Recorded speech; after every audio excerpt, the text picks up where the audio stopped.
El mítico conde de Saint-Germain fue un enigmático personaje que ha sido descrito como cortesano, aventurero, inventor, alquimista, músico y compositor, aunque también es bastante conocido como figura principal en diversas historias de temática ocultista.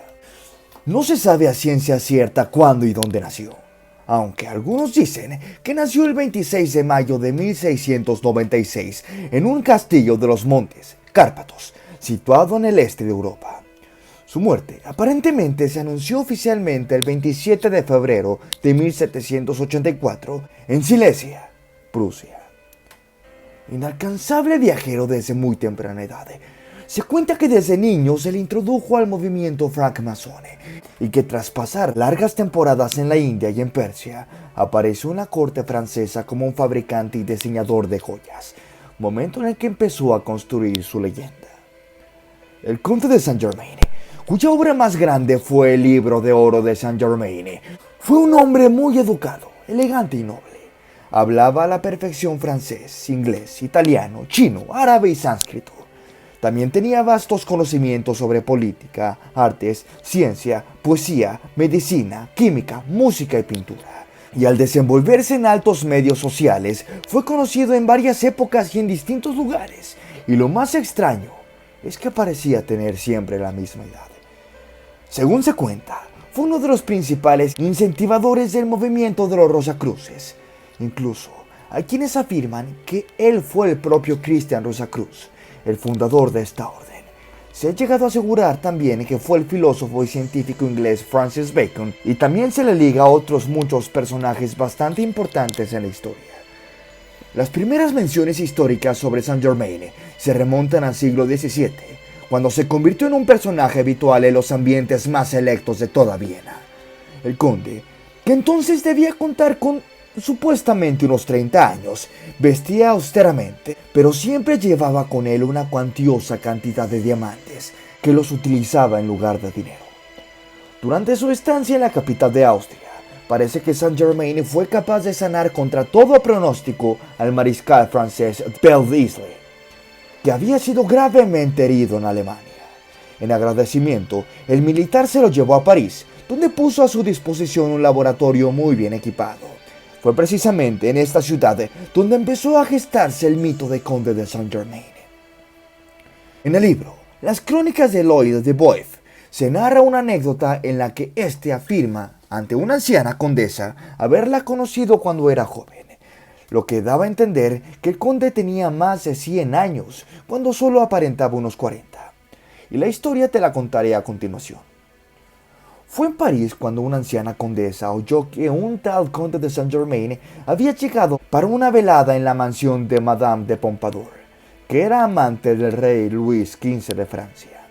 Ella supuestamente había conocido al conde de Saint-Germain en el año 1710 en Venecia, y al encontrarse nuevamente con él, se sorprendió tanto al ver que no había envejecido en lo absoluto, preguntándole si él era hijo del conde, que ella había conocido aquellos tiempos en Venecia, a lo que le respondió: no, en lo absoluto, señora, pero yo vivía en Venecia a finales del siglo pasado y comienzos de este.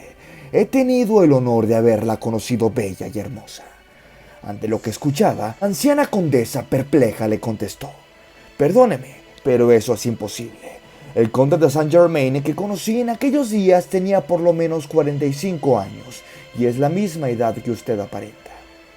El conde consiguió convencer a la condesa de que él era el mismo hombre que ella conoció en Venecia, dándole todo tipo de reseñas de sus encuentros anteriores y de cómo era la vida en la antigua Venecia. También, a finales de 1745, parece haber sido arrestado en Londres, acusado de apoyar la causa de los Estuardo. Esta información parece desprenderse de una carta oficial en la que se relata el arresto, y cito, de un hombre extraño que se hace llamar conde de Saint-Germain. No dice a nadie quién es ni de dónde viene. Admite que este no es su verdadero nombre. Canta y toca el violín magníficamente. Está loco. Tras ser sorprendentemente liberado, volvió a Versalles, donde se convirtió en uno de los personajes más próximos a Luis XV y también a Madame de Pompadour, con la que se llegó a relacionar íntimamente. En 1760, el rey le envió a La Haya como representante personal para negociar un préstamo con Austria para ayudar a financiar la guerra contra Inglaterra. Allí, sin embargo, no solo se enfrentó con su antiguo amigo Casanova, sino que fue acusado de conspiración contra Francia por el duque de Choiseul, ministro de Asuntos Exteriores del rey Luis, lo que precipitó su huida. Según parece, en Holanda, bajo el nombre de conde de Sarmont, amasó una gran fortuna. Y es que Saint-Germain no dudaba en ofrecer todo tipo de ungüentos, pócimas y brebajes para combatir cualquier mal, incluso el envejecimiento y la propia muerte. Sin embargo, aunque las acusaciones de timador y conspirador le perseguían hacia donde fuera, se rumoreó incluso que precipitó las cosas para que el ejército ruso colocara en el trono a Catalina la Grande, y su natural disposición hacia la diplomacia le granjeó numerosos aliados muy poderosos por toda Europa. Unos documentos parisinos muestran que el conde murió el 27 de febrero de 1784 en el castillo de Eckingford, y el príncipe Carlos Hesse-Kassel, que fue su última mecena, le erigió un monumento en el que reza esta inscripción: aquel que se hacía llamar conde de Saint-Germain y del que no hay otras informaciones, ha sido enterrado en esta iglesia. Aún así, la leyenda del conde inmortal sobrevive a su muerte, y de esta forma, en estos últimos 2 siglos, numerosos iluminados han afirmado haber visto al escurridizo y misterioso Saint-Germain vivito y coleando. Hay testimonios que le sitúan en París en 1835, en Milán en 1867 e incluso en Egipto durante la campaña de Napoleón. La misteriosa vida de Saint-Germain lo convirtió en objeto casi de culto de todo tipo de teósofos y ocultistas que han llegado a decir de él que en realidad era el mítico judío errante o el mismísimo mago Merlín. Ahora bien, la introducción del libro de la Santísima Trinosofía, supuestamente escrito por el mismo Saint-Germain, nos brinda algunos datos históricos sobre este célebre personaje, donde nos dice: sobre el conde de Saint-Germain han circulado y siguen circulando los más extravagantes rumores. Hasta hoy, ha sido imposible determinar con exactitud su personalidad histórica. Si exceptuamos el reciente estudio de René Laud, quien afirma categóricamente que el conde era el príncipe de Transilvania Leopoldo Żuławski, nacido en 1696. Las hipótesis históricas sobre sus orígenes son numerosas. El historiador Frédéric Belleau lo representa como hijo de un recaudador de contribuciones de una aldea de Saboya. Alfred de Castro mantiene que era un bastardo de un gran señor y que nació en 1704, también en Saboya. Madame Birch, por ejemplo, declara que su padre era un comerciante de Moscú y algunos otros afirman que era hijo de un médico judío.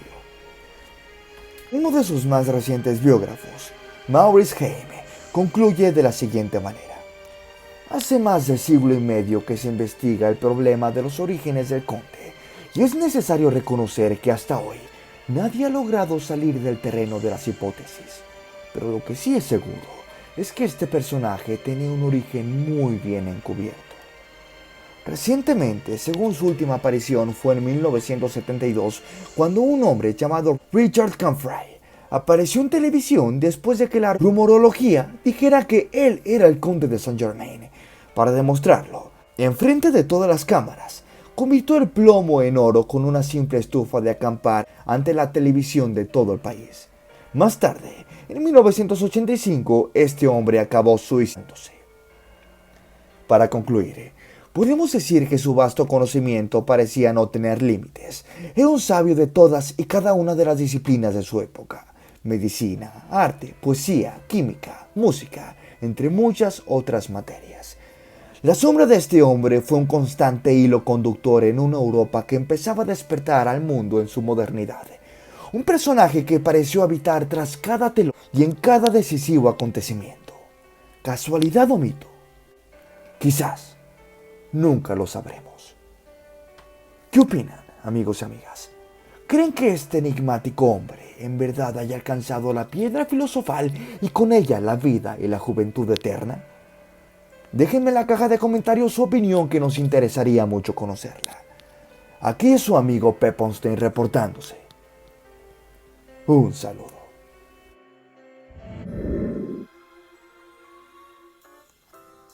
Antes de terminar con el video, quiero invitarlos a formar parte de los miembros del canal.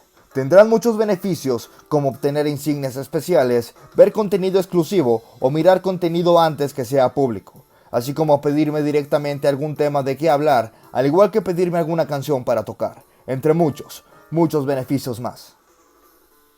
Si mi trabajo les gustó, los invito a que dejen su like y se suscriban al canal, ya que me ayudan un montón a continuar con este proyecto, además de que es totalmente gratis.